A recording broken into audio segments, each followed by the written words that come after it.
Tuesday, June 7th, 2022. Today on the Daily Review, we discuss Baahubali 2, the conclusion, with your host, me, Professor Joe Baraka.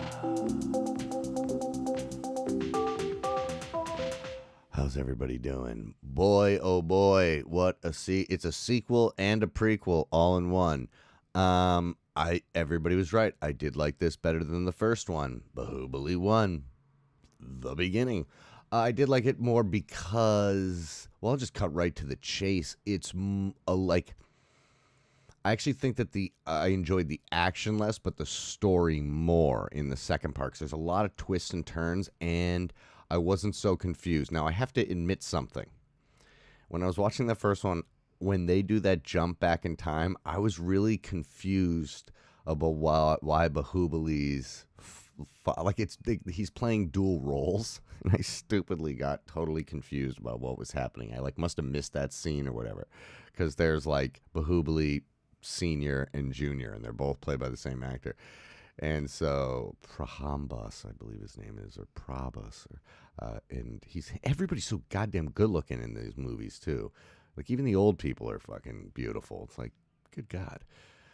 Beautiful India. Anyway, and the colors and all the cinematography, yes, all that stuff is great, and the songs are awesome. They keep you engaged, and they're so catchy, and some of them are sweet, and some of them are more like pop songs. Then plus the score, like I said, which does, again, very much remind me of kind of a mix of a Lord of the Rings type score and a more Eastern influenced, a Crouching Tiger, Hidden Dragon kind of sounds. And I loved the beginning of this is really great. We got Baahubali meeting the girl that he loves, and he has to pretend to be a poor orphan boy or whatever, and they have to big up Bahal. And that's just it's like a rom-com or something like that. That's what I think is so fun about all the big India cinema movies that I've seen. The ones that are epic like this, that they can just seem to change genres whenever they want, and it doesn't feel weird.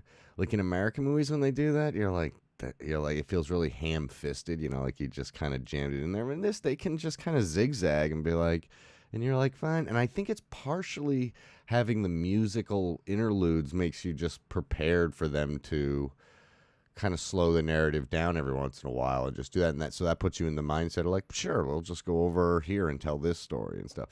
Now, I do think this is probably not a very good starting point, because it is pretty confusing, simply because of the time gaps and how some characters intentionally look very similar because they're related or whatever, or literally being played by the same person. That confused me a little bit. But the big mystery that you figure out, which is why Katupapa, or Katupali as they call him, why did he kill Baahubali Senior? What led to that, which was kind of the cliffhanger of the first one. So that's what I thought was really fun. It becomes a really Shakespearean, and I was really into the plot in this one.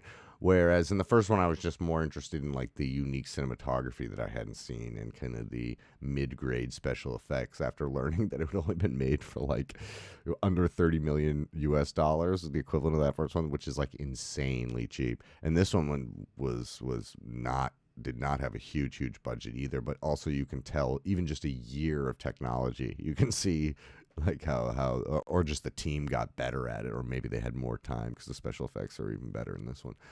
I don't know. It's kind of got everything. Oh, Katupali throws the axe and it does the Sam Raimi thing, where it follows it. Anyway, I don't feel I really talked about this enough. I'm sorry. But what I think is strong about it, and why these are international blockbusters, on the level of Marvel movies. That was what I was thinking when I was halfway through the first one.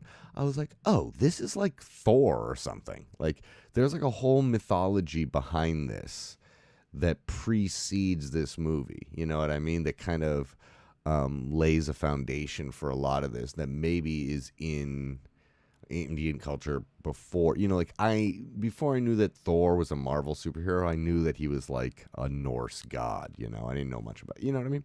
So, I'm sure there's that stuff too, but and when I say because people are like, no, these are making tons of money internationally. No, yes, but what I'm saying is that one hasn't like broken America yet in the same. It hasn't been like a cultural phenomenon like Stranger Things here or something like that. And but I think that's going to happen very, very soon. And I actually kind of changed my opinion on it having to have an American star. I think that might help, obviously, if fucking Ryan Gosling went over there and danced around and stuff. But I do think that if Netflix just keeps, everybody's telling me to go see Vikram, so I'm going to go see that. That's in the theater near me. And I don't know. I'll let you know if I think, like, Netflix is going to be the one who...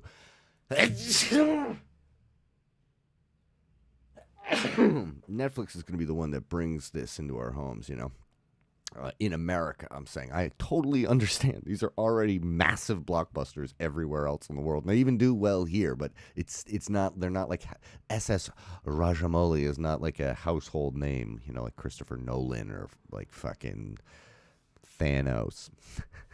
Anyway, I totally enjoyed this. This is also on Netflix. It's so fun.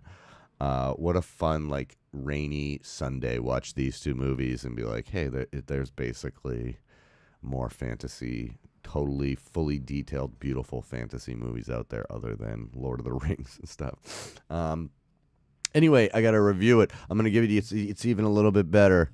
So I'm giving it the old A-. I really think it's pretty cool. That's kind of for the both of them together, I guess I'd say.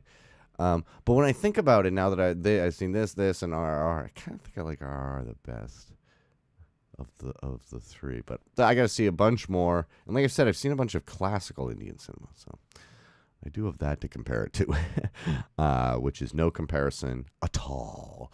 Anyway, I'll talk to you guys later. You can like and subscribe if you like to subscribe. I'm here every day. You can be here as much as you want. Also, I started up the Instagram again because they told me to do that. It just says what movie I reviewed every day, so if you don't want to check YouTube. Anyway, take it easy and be a noble and wise leader. If I've learned anything from Baahubali 2, it is you must lead selflessly.